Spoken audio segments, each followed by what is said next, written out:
politics, and that is what is so cynical and frustrating to some of us. You have a con law professor who admits he lacks the power to do something, but because of political expediency and the elections are over and he's never going to be on the ballot again, he goes ahead and does it anyway.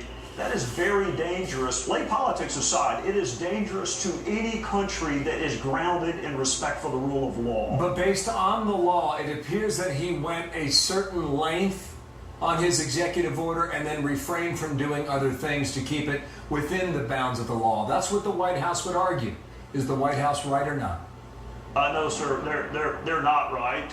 Senator Obama was right, and candidate Obama was right, but President Obama is wrong. There's a difference between exercising prosecutorial discretion on a case-by-case basis. All prosecutors do that. But to announce ahead of time, we're no longer going to prosecute certain categories of crime. With respect to immigration, that's not criminal. That's a civil matter. So now you're arguing the president can suspend all civil remedies, and added to that, you're now arguing not only can we not impose sanctions on you, we can confer benefits on you. So Bill, think about this. We can not prosecute you for crime, we can confer benefits on you, and we can pardon you if you do commit any crimes. Why do you need a Congress or a Supreme Court? Just have a president. What are Republicans prepared to do on this? That's a great question. The House is debating right now how to respond to it. I think it's careful that we not take the bait. What the president wants us to do is to over-respond so our public approval ratings are as low as his. My personal preference in terms of strategies is for the Senate to use advice and consent. You just spoke about ambassadors who can't find the country they're going to on a globe.